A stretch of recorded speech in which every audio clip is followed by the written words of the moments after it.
What if your business could serve your life instead of the other way around? In this episode, we sit down with Dallin Huso, who turned a humble pool cleaning side hustle into a seven-figure enterprise. We're going to uncover how he grew his business organically, got out of the day-to-day and got out of the way, and now helps other service business owners do the same. So, whether you're stuck in technician mode or dreaming of scaling without burnout, this conversation is a blueprint for building a business that works for you instead of the other way around. Welcome to the Lead Machine Growth Show. I'm Paul Guyan, your host, lead machine coach, and the founder of the Lead Machine Marketing Group and Mastermind and the Speed Framework. I'm dedicated to helping you tackle your tech, master your message, and design your dream life. So whether you're just starting out or you want to take your business to the next level, let's get this conversation started and turn your dreams into reality. So Dallin Huso is a blue-collar entrepreneur and coach based in Gilbert, Arizona. He's just 20, he said 8 years old, I think it was, you said? Yep. Yeah, he launched Flamingo Pools with no money. Oh, at 21, with no connections, zero business experience at 21 years old. What began as a local pool maintenance side hustle has grown into a seven-figure company with over 15 employees, which is impressive. Having successfully stepped out of the day-to-day options, which is more impressive and what we're going to talk about today, he now devotes his time to helping other home service business owners grow and scale sustainably. Through coaching and consulting, he specializes in organic growth, sales, marketing, hiring, and systems, and building a company culture. His passion is about sharing the real, unfiltered journey of entrepreneurship and helping others design a business that supports their life and not consumes it. A perfect fit for the Lead Machine Growth Show. Dallin, sir, welcome. I appreciate you being on the show today. Thank you for having me, and thank you for the intro. That was a very good way of putting what I do and where I've been and where we're at now. You're welcome. And so I hope you're not having too much trouble with the truck that broke down. That's Always the something. bummer. Yeah, no, always something when you're a business owner, but we'll make it through. Thank goodness for insurance. Yeah, no kidding. So what made you start a pool business in the first place especially with no money or connections and experience? Yeah, so I always knew that I wanted to. I take that back. I didn't know I wanted to start a business. So I was going to college, and I just community college here locally, and bouncing around from job to job, and realized I just wasn't really liking what I was doing. And the more I was into college, the more I realized, oh, this just really isn't for me either. I'm just not really big on the classroom setting. That's not how I learn best and how I thrive. So just trying to figure out what to do. And then I was recommended to read the book Rich Dad Poor Dad. And so when I read that, that really just kind of opened up my eyes to the possibilities of different things I could do in life outside of just go to college, get a degree, get a 9 to 5, work 40, 50, 60 years, and then retire. Yeah. And I got pretty excited when I read that book. And that's when I knew, okay, I want to start a business. I just didn't know what. And then being from Arizona, I'm born and raised here locally. If you've ever been, it gets very hot in the summer. It was like 150 the other day here. And Uh-huh. there is no shortage of pools out here. So I was like, hey, I know it's probably something in high demand. Why don't I take a look into the industry and see what sort of opportunity is here? And it just ended up being a really good fit. And that's how I chose the pool industry specifically. Gotcha. Yeah. See a need and fill a need. Yep. And differentiate. Flamingo Pools is the name of your company. Yeah. So early on, what was a mistake or failure that taught you the most about growing the business? Ooh, we could spend a whole episode probably talking about mistakes that I made. Hiring is a big one, and just hiring the right people and not being desperate to hire someone who you know isn't going to work out long term. Just to get someone in there can do a lot more harm than good. So that's a lesson I had to learn the hard way, unfortunately, more than once. But yeah, the first couple of hires I made, looking back, definitely could have been avoided if I knew what I know now, which that's okay. That's why I've learned those lessons and try to teach other people about them. But yeah, I made a couple costly mistakes by hiring the wrong people when I first got started. Oh, I just wrote a newsletter issue last week about making a huge mistake on the wrong kind of hire. And it was my mistake. He was a talented developer, software developer. But what I needed was someone to maintain something that I had already built and add functionality and leverage what it was already done. And he didn't want that. He was like any creative person wants to create his own. And I had two people on my staff like that. One worked out really well, but this guy, he never did work out very well. And we both moved on. And after we both moved on, he flourished and I flourished. So that was a big mistake because the roles and the expectations weren't set. And I was under pressure to hire someone, just like you probably felt. And sometimes we make those mistakes out of desperation. And it's a huge mistake. And but then the other mistake is not hiring someone because you're the technician. For So sure. what was the go ahead. Oh yeah, I was gonna say, yeah. So I'll clarify. My mistake is not hiring in general, because that's one of the best things that I did and that anyone can do for the business, obviously. But you definitely want to go around that the right way, and yeah, not deal with some of those red flags that come with hiring the wrong people. Yeah. So what was the moment when you realized though that you weren't just building a job because that's where it started. Yeah. You were building a business that you could eventually scale and get out of the way. Honestly, pretty early on for me, and that's where I feel like I've tried to differentiate myself, because so many people that I speak to that I'm trying to work with and help, they're really stuck in that mindset of the technician. Mhm. They view themselves as, I'm a pool guy or I'm a landscape guy.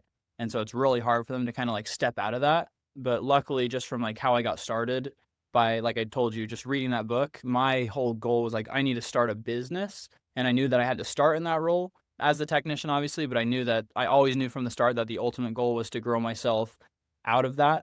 And then also, luckily for me, I guess you could say, I did not enjoy being out there in the field cleaning pools in the heat all day. And I know some people, Yeah. they really struggle with that because they enjoy what they do, or they feel like a certain sense of purpose by being out there, and don't feel that as much once they step away from the day to day. But for me, it was always my intention to not just have a job out of this, not create a job for myself, but to create a business that could work for me in my life and my lifestyle. Yeah, luckily I had that mindset going in, but because of that, I hired probably sooner than most people would. It was as soon as I could like realistically create enough work for someone to work, I hired as quick as I could so that I could start working on growing the business more. Yeah, that's pretty rare that you would do that. You usually spend a lot of time just trying to get everything working so that you get clients, and you were in a what salespeople call a target rich environment, being where you were. So that must have been come pretty easily. When was the first time that you felt the pain though of doing it all, trying to do it all yourself? It probably came pretty early. Yeah, yeah. I just remember really that first 8 months to a year was a lot, very overwhelming, because we did grow pretty fast with some marketing that we were doing. And Hmm. at the time, obviously, I still didn't have employees yet. So I'm out doing all the work in the field. I'm trying to learn and research not only how to be the best pool person I can, but also how to be a business owner and how to grow a business, handling all Hmm. the sales and all the estimates, trying to do all the billing and invoicing, making sure things don't fall through the cracks, following up with people, current customers, leads, and just wearing all these different hats. And it was definitely overwhelming. So I'm glad that I've been able to really get that all structured now, because yeah, anyone would burn out by doing that long term for sure.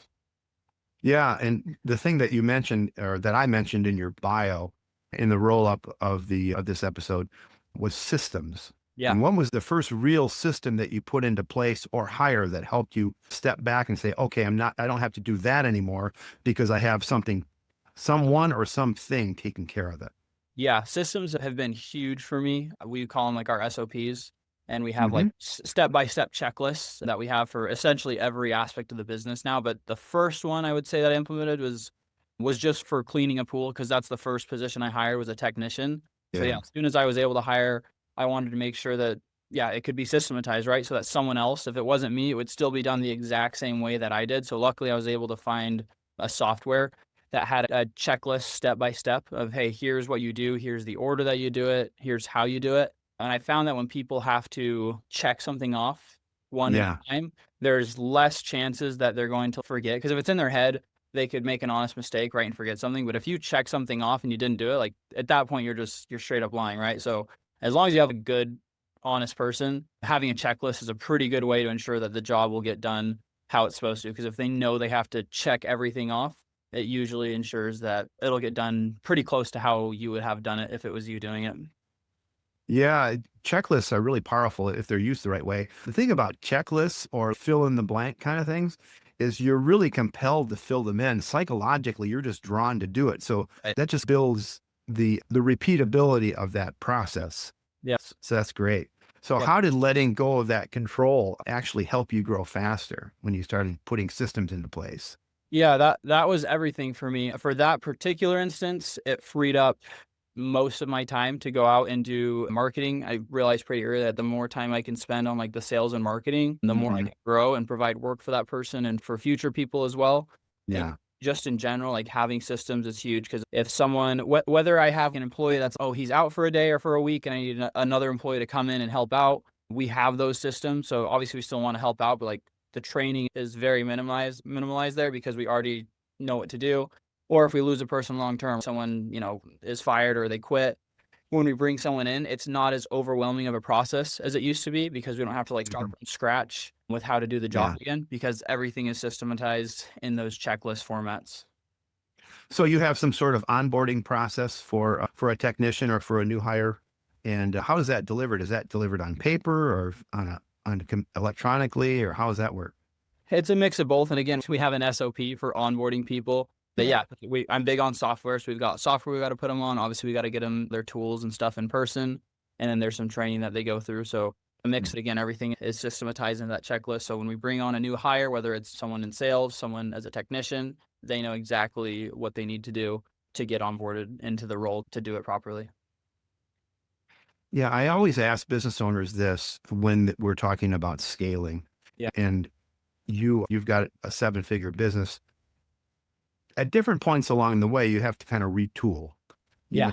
You have to retool and say, okay, I can't do that anymore. This system was great for to get me this far, but I had to put another layer of systems in that control and manage the systems. But one thing that happens when companies grow, and I'm a senior person, been in business for a long time, since the 80s was when I started working as an adult, as a grown up. But one thing that I've noticed is that when companies grow to a certain point, the owner's values are no longer important to everyone else, or maybe they're not known. And so I don't know if you have a people first or some sort of morals or a North Star or a compass that guides you, so that you mentioned earlier that you wanted to stand out. You wanted to be the best pool company in the area or maybe in the world. I don't know, but how do you keep that going as you scale past those new retooling points? Yeah, that's a really good question. I've definitely experienced that as we continue to grow. I think the word probably that you're describing there, how we see it anyways, is just like the culture of the company Yeah. through like our core values. So Mhm. that's been a big thing for us as we've grown is to have those core values in place and to make sure that the team is aware of them. And not only that we have them, but that we teach about them and teach how not only is this beneficial for the company, but how this is beneficial for our team members. Because again, it gets to a point where they're not going to get behind something if it's not beneficial for them. We live in a what's in it for me world and society, for better or for worse. And Yeah. so if everyone is just working their butts off for you to achieve your dream as a business owner, that's only going to take you so far. And you might find a few people that are willing to do that, but overall, if you can figure out how to get people passionate about your mission and your vision and they have stakes in it as well, and it doesn't always have to be financially, right? But there's other ways to get people involved and interested and have them really get behind what you're doing. And so our core values have been a big part of that process of, hey, here's our ultimate goal as a company, here's what we're trying to do, and here's these core values, and this is how we're going to get there. And once we get there, here are the benefits that it's going to provide to you as an employee of the company. And so just constantly talking about that when we're working with the team, when we have team meetings, has been big for handling that aspect of growing as a business. Yeah, I think having those team meetings is really important. Many of the companies that I work for, and I work with small companies. I'm working with one of my biggest clients has about 35 people, but I've been as many as 60 or 70 Wow. in the $50, $60 million range. And you never really heard from, and when this one company started out, the $50 million, they were family oriented, and everyone felt appreciated. There was training, there was Yeah. regular feedback, but as it grew, that was lost. Mm. And the owner did have some health issues, but he overcame those. And when he overcame those, he had a new lease on life. And so he was just hell bent on growing the company. Yeah. And I think he just ran it into the ground. And then he ended up selling it. In that time frame, I was fired because I kept telling him, hey, this is what's going on. You're trying to do this and grow past what we're capable of doing. So we have to retool at this point, and this is what my plan is. And so they executed my plan and fired me. Gosh. But the software that I built, the systems that I built that ran that company from 1 million to 50 million, Yeah. uh, it was has just I just last 2 years ago I heard that it was finally the plug was finally pulled on that, which is crazy. But anyways, but yeah, that's an example of what can happen if you don't really stick to those core values.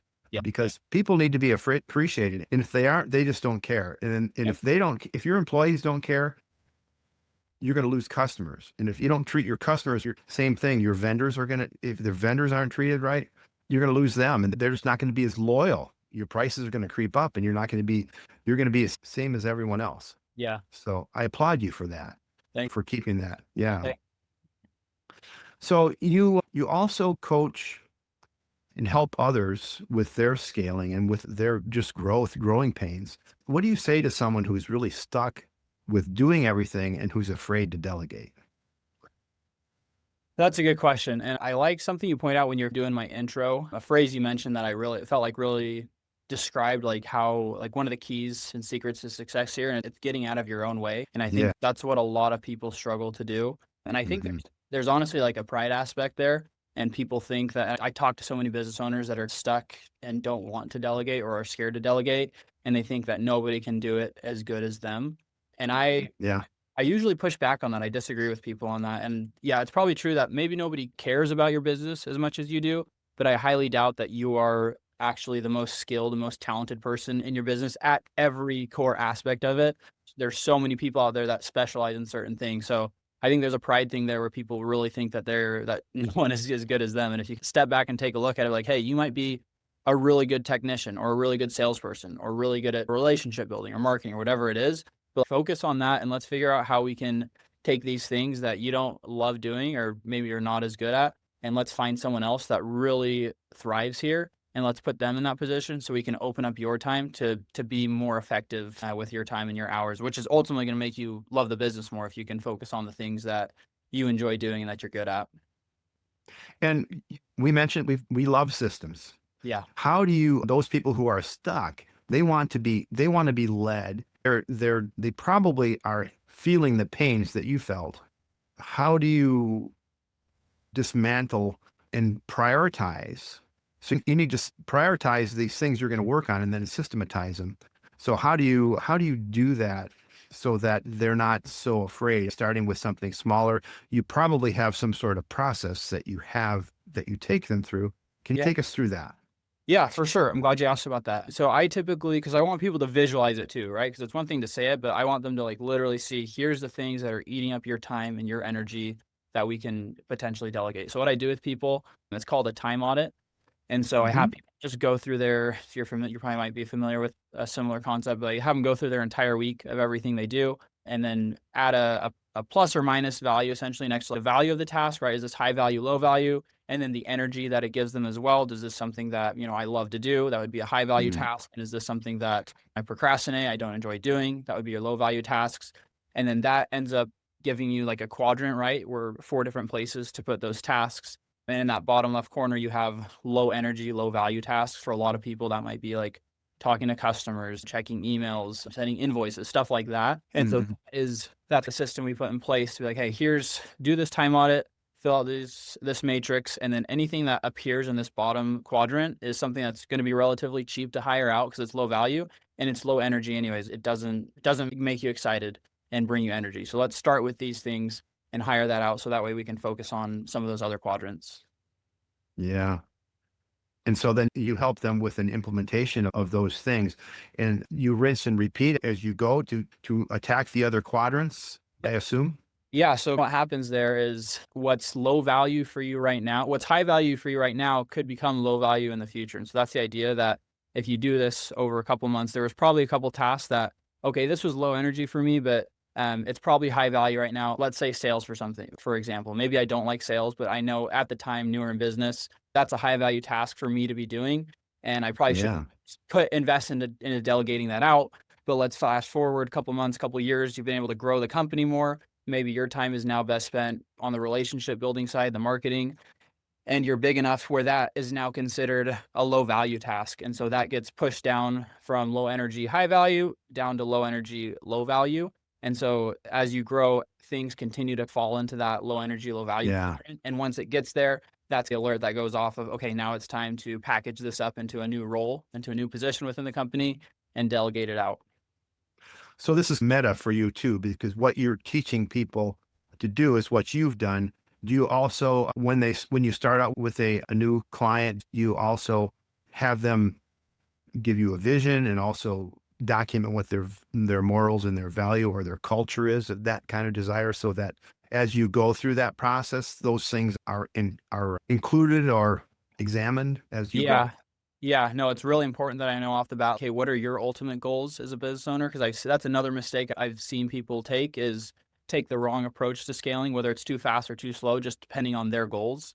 And it's, hey, if Yeah. this is your end goal, like, why are you doing this? And this is probably a better strategy. And you probably, maybe you heard something in a book or on a YouTube video, but for your ultimate goals, like from my experience and from the experience of others, I recommend taking this path to growing and scaling the company.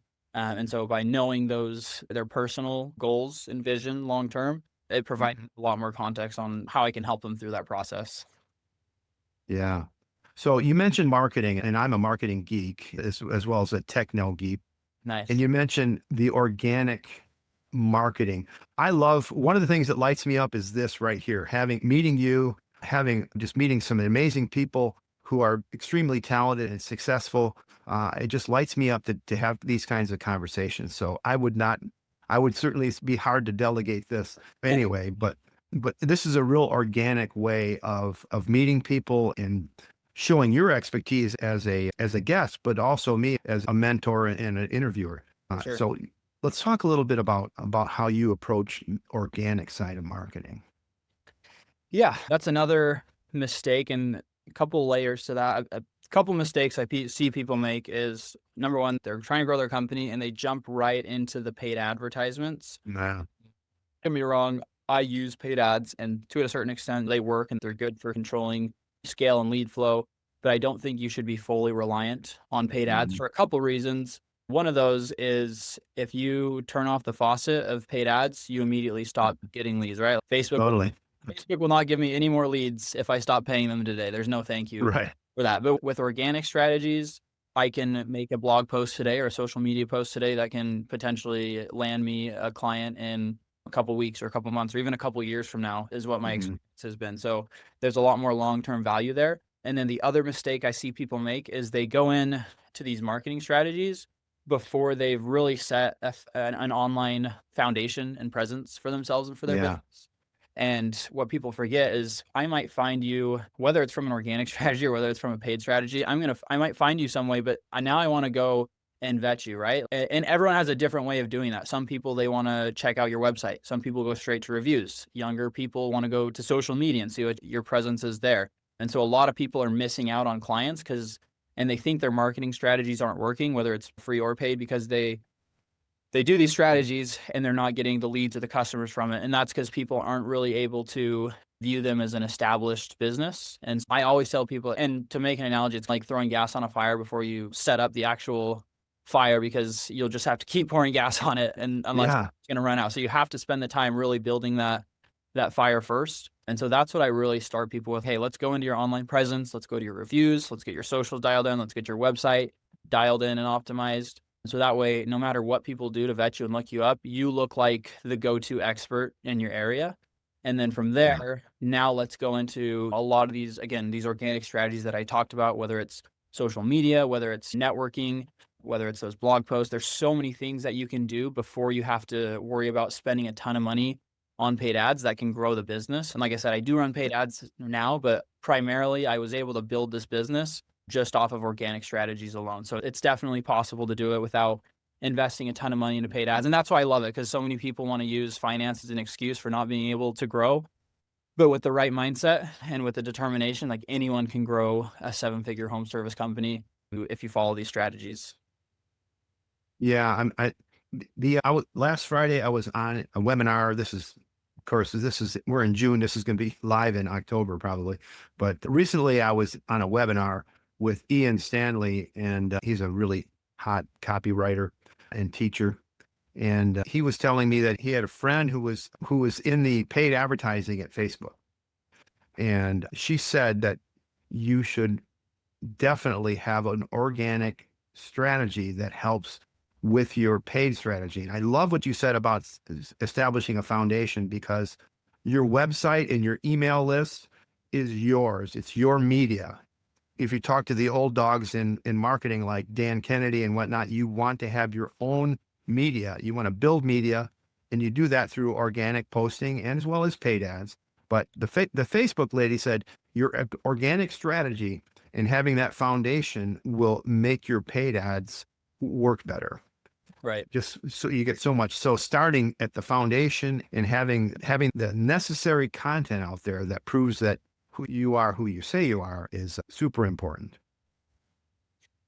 So was Yeah. most of your growth, was it mostly social, or was it not everybody? I imagine not everybody in your client base is probably more baby boomer age, isn't that? Is that true? Yeah, and it's a good mix, and so that's why I'm like, hey, and I think again, a big mistake people make is like they think about the platforms that they like and they use, and then those are the ones Yeah. to use. But you have to think about, okay, what are my customers using?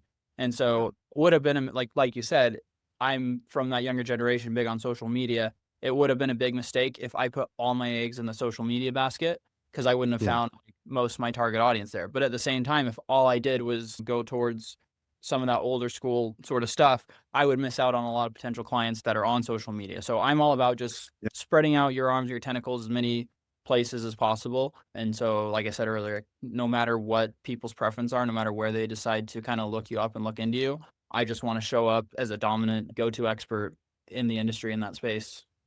Yeah, totally. Now that you've gotten to this point, you've got 15 employees, your days freed up, you step back, you're working on your business to grow your business instead of in your business as a technician. I don't know if you ever do some technician work. You probably do step in once in a while, but what does your day-to-day look like now compared to when you started? Yeah, great question. And I'm proud to say that I have not had to step out in the field to do any sort of like actual work for probably 4 or 5 years now. Uh, Awesome.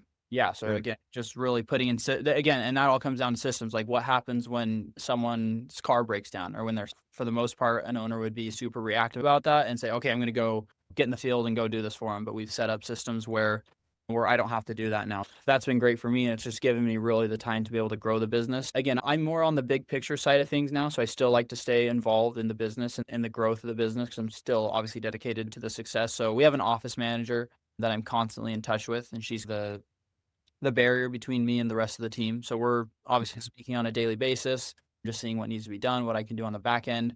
I'm constantly trying to look into new softwares or new automations. Obviously, AI is a big thing right now, so I'm always looking into what can we do to use that to help us grow.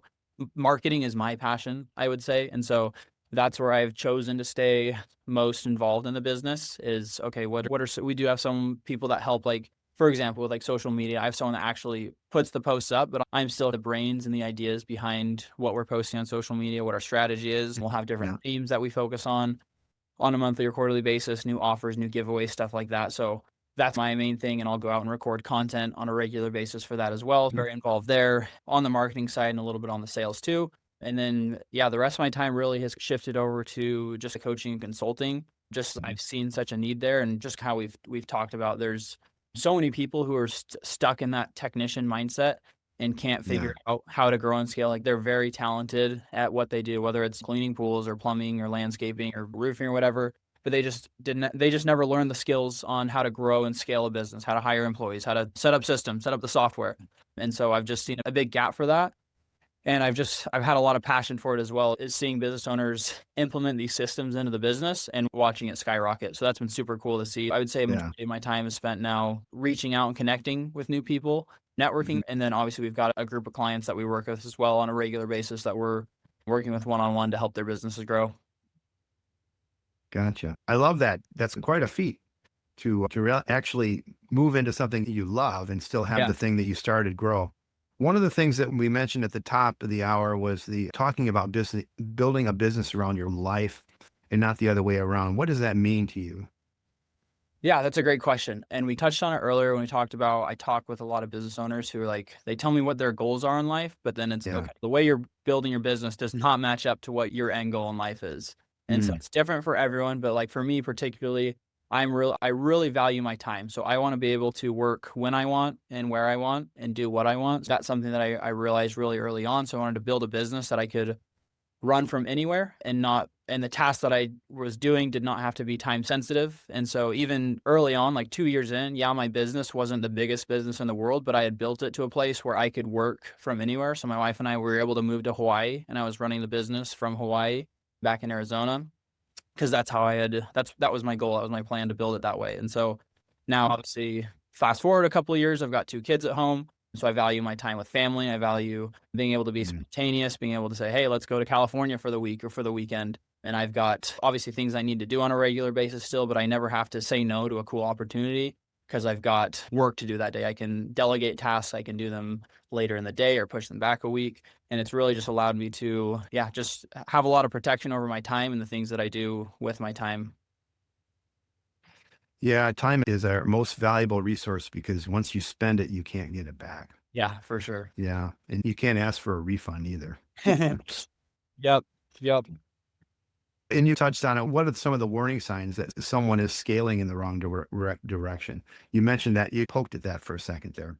Yeah. I would say the biggest thing is if they're not happy with where they're at, that's usually the first sign of, okay, why are you not happy? And it's typically because they're building a business and now they're trying to shape their life around this business that they've built. And so that's the first thing I see. That they've started to build it the wrong way. Any sort of like burnout is typically a good sign of that as well. If they're Yeah, reaching out to me or another similar person, and typically there's probably something going on in the business that means that they haven't been building the right way for them because it's different for everyone. Like a path that might be perfect for me could be the complete opposite for another business owner. So it really just comes down to what those goals are. And I can tell, like I said, by them burning out or being unhappy in the business that they're probably building and scaling the wrong way for them. yeah. So it's been great talking to you. It's really impressive what you've built.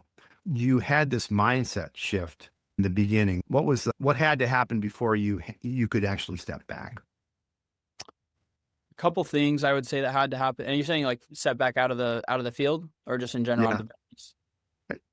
to where you are today. You had this Yeah. mindset shift, and it started with rich dad, poor dad, right? Yeah.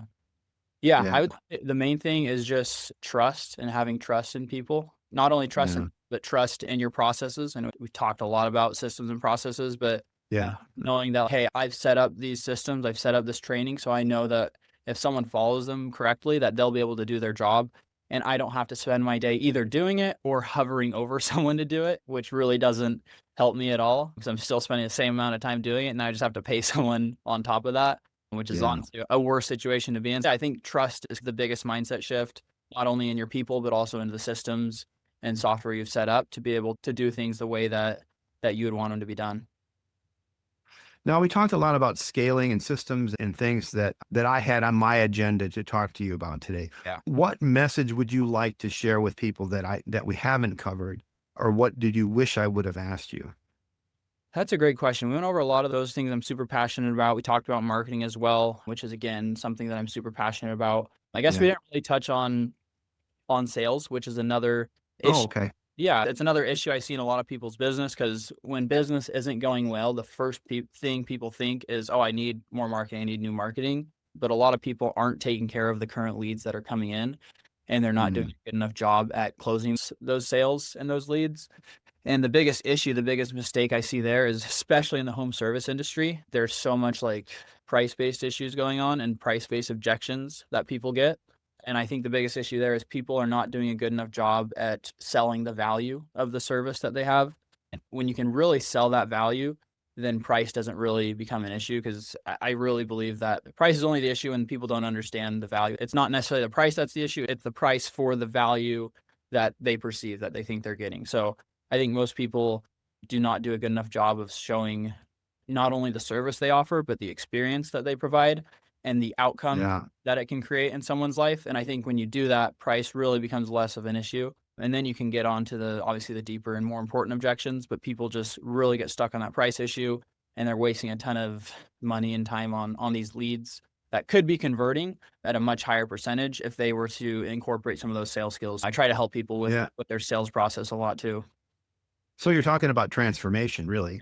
Yeah, When it comes down to it, if you want to just sum that up, it's the transformation that they want that they don't know that they need sometimes. And if you can articulate that better than anyone else, then you've got something golden there. And you teach your people to do that over and over. So yep, marketing and sales need to be together. And a lot of times in many companies, they're not. And yeah, so the marketing team brings in what they think is a qualified lead, and then the salespeople don't respond quick enough, and they have those issues with right, articulating the value of the thing. right. What about response time? That's one of the things that I think is important is not only just responding to leads, but to providing value. Maybe it might be in the form of content or information, or it might be just a pricing list or something like that, or just the treatment that they get. Do you find that people don't respond quick enough these days? Oh yeah, for sure. Because you always have to put yourself in the situation of those customers too. Typically, they find you if you don't answer, like they're gonna go call the next company, right? They're Yeah. not tied to you yet, and Yeah. I'm huge on we have to answer every call. We have a 5 minute is like the maximum time it takes to The get. 5-minute rule. Yeah. Yep. Yep, and we even have automation so that even if we don't answer, they get a text right away saying, "Hey, sorry, Mhm. Mr. Call, we're on the other line. Let me know your information," just so we can at least get that conversation started within that 5 minute gap period. So Yep. we're really big on that, and then we try to nurture that lead as well, like, before we have that sales appointment with them, we want them to understand more about us, who we are, and so we'll send them referrals, testimonials, little landing page on why us, let them see our social media. That way, they're really Mhm. prepped already on at least partially on the value that we're gonna provide before we get there in person, and then we can obviously wow them even more once we get there. But yeah, I'm huge on really taking care of and nurturing those leads. Yeah. Have you heard of They Ask You Answer? No. It's a book that you should pick up. And there's actually a book, Marcus Sheridan is the author, and he's got a new book out called Endless Customers. But Okay. in They Ask You Answer, he talks about it's called assignment selling, where you assign your new leads or your new prospects some content to consume. And that's what you just talked about. Yeah. And there's specific content that you should provide with them. And this maps it out. So it's a book I recommend highly Oh, cool. to my people. Yeah, I'll have Um, to check that one out. It sounds yeah, sounds in line with what we're trying to do over it here. sounds like it's up your alley for sure. Yeah, awesome. As we wrap up, Dallin, with this interview today, Yeah, what are three things that I think what we've talked about today isn't just for home services people. I think it's for any business owner who's at that plateau. Obviously, it's more for technicians and kind businesses, uh-huh. service business for sure. But any small business could, I think, benefit from some of your tips that you've given today. So, what are three things that our listeners can do today to put these ideas into action? That's a really good question. I would say I think your online presence is a huge thing. That's a very simple way to put something into action, right? Whether it's updating something on your website, whether it's your social media, whether it's getting a couple more reviews, like pick one part of or one aspect of your online presence and try to get that a little more dialed in and a little bit more optimized. I think that'd be a huge step for Mhm. anyone that's looking to grow. We've talked about systems so much, like can't neglect that for sure. So take one aspect of your business that you're currently doing, and it feels like a waste of time sometimes. And I experienced this right at first. I was like, why am I spending all this time on my computer, like typing out all of these checklists, right? What is this going to Yeah. do for me? But it will help you in the future when it is time to hire. And when you get to that point when you need to hire, typically you're too busy to try to figure out this SOP, right? So take one aspect of the business, whether it's the sales process, whether it's, hiring, whether it's onboarding a new client, and just create that checklist for it and just get the ball rolling on creating SOPs and have a goal to do like one a week, I would say is a pretty good goal there. And Hmm. then do that time audit, like I mentioned. I think that's a good first step. Yeah. We're trying to hire. Take a week, take 2 weeks, and just write out every task that you're doing. And again, assign it positive or negative value and energy. And then with that matrix you create, you can get a really good visual idea of here's the tasks that not only are not providing much value to the business right now, but are low energy for me personally as well. And that's a great place to start with hiring someone. And then you've already, with the rest of the tasks, you've already built out the SOP most likely for that because of that time audit. And you've got some good marketing foundations as well. So I think those are three really good things that any business owner could do right now to see some instant success and instant results in the business. Yeah. Love it. And you're also offering a free business audit. Who is it for and how do they claim it? Yeah, so that's for really any home service business owner. And I love working with obviously all business owners, but the blue collar home service space is obviously what I know and understand best and where I can really help people thrive the most. And so Instagram is the platform where I'm most active. I'm on Facebook as well, but it's Dallin the Pool Guy. And so if you go check me Okay. out there, you can shoot me a message on Facebook, DM on Instagram. And yeah, I'm big on just like creating connections, creating relationships. So shoot me a DM, say hi, and yeah, just let me know you found me from the podcast and would love to set up a time to do a business audit. We can go over that time audit. Is a great thing that I go over with people. So if that's need for you right now, I'd be happy to go over that with someone. I'm happy to take a look at your current online presence and see what we could do to help grow it, sales, whatever it is. I just like to really pick apart the business, where your pain points are, what you're currently struggling with, the goals like we mentioned, and just figure out a roadmap. So even if we decide not to work together long term, hopefully you can leave the call with some good value from that. Nice. As we sign off, remember faith and action go hand in hand. So keep the pedal to the metal until next time on the Lead Machine Growth Show. I'm Paul Guyon and Dallin Huso. It's been so nice to meet you. Thank you for coming today. Thank you so much for having me. It's been great being on. Thank you for tuning in to the Lead Machine Growth Show with Paul Guyon, where we show you how to tackle your tech, master your message, and design your dream so that you can transform your vision into reality. Remember to visit our website at www.leadmachinegrowthshow.com and enjoy even more great episodes like this one. Again, while you're here, subscribe to us via your favorite network. We look forward to seeing you next time on the Lead Machine Growth Show.